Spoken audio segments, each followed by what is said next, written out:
Doctor Mizanur Rahman Azhari তো একজন মাজার পূজারী, ঠিক নেই? সে একজন মুরতাদ, কাফের। সে প্রকাশ্যে আল্লাহর নবীর উপর সে প্রকাশ্যে গুস্তাখি করেছে। তাহলে আপনি যখন সমালোচনা কারো করবেন, দেখবেন সে আহলে সুন্নাত ওয়াল জামাতের অনুসারী কিনা, সে প্রকাশ্যে নবীর বিরোধিতা করলো কিনা। আমি কার সমালোচনা করব? সে প্রকাশ্যে আল্লাহ তাআলার বিরোধী কোনো কথা বলল কিনা, সে প্রকাশ্যে নবীর ব্যাপারে দুশ্মনী করলো কিনা। হারামের কোনো কিছু পাইলেন না, একটা মাকরু জিনিসকে নিয়েও, মাকরুও না, দলিল যদি চান মাকরু না, এই সমস্ত জিনিস নিয়ে একজন আলেমকে প্রকাশ্যে সমালোচিত করা, আমি মনে করি এটা কখনো হিংসা বই আর কিছুই না।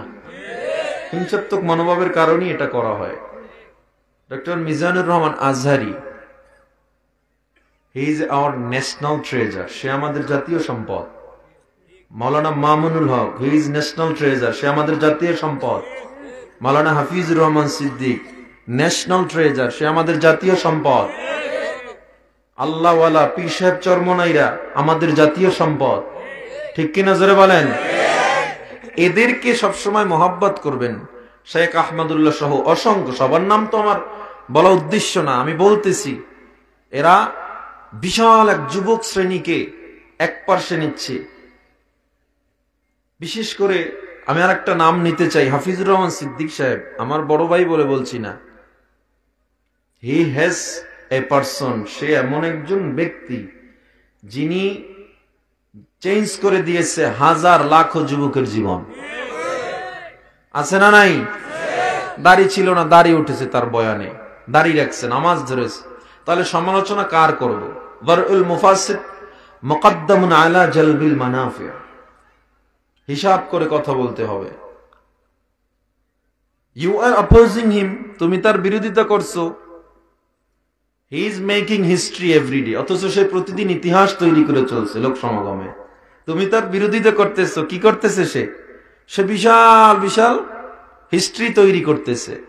মিজানুর রহমান আজহারি সাহেবের একটা পুরাতন ভিডিও নতুন মাহফিলের সাথে কাট কইরা, নতুন মাহফিলের শুধু ছবিটা দিয়ে পুরাতন ভিডিওর একটা অডিও লাগায়া নবীজির শানে তিনি কিছু কথা বলেছেন, যে শব্দগুলো নবীর শানে যায় না, এই শব্দগুলো অ্যাড করে ৫-৬ বছর আগের ভিডিও অ্যাড করে প্রচার করা মানি।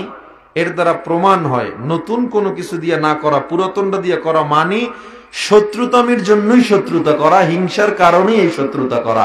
আর এটা আমি মনে করি কোনো কওমির ছেলেরাও করে নাই, জামাতির পোলাপানও করে না, এটা আর একদল হুজুর করছে, আপনারা ভালো করে চিনেন তাদেরকে, ঠিক কিনা জোরে বলেন? ওদের মাথা ব্যথার কারণ, ঠিক কিনা বলেন? কারা আপনারা ভালো করে বুঝেন।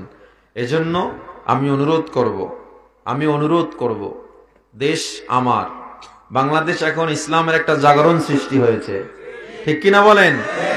সবাই এক ও ন্যাক হয়ে কাজ করতে হবে, ইসলামকে ঐক্যবদ্ধভাবে এগিয়ে নিতে হবে। নতুন করে যদি আপনি কোনো ভুল পান, অবশ্যই সেটা সরাসরি আলোচনা করার পরে প্রকাশ্যে আলোচনা করবেন। যদি না সে হারাম কোনো কাজ, ইসলাম বিরোধী কোনো কাজ প্রকাশ্যে না করে, তার কোনো বিষয়, যে কোনো আলমের বিষয় প্রকাশ্যে কথা বলা যাবে না। পারবেন তো ইনশাআল্লাহ? আল্লাহ সবাইকে কবুল করেন, জোরে পড়েন আমিন।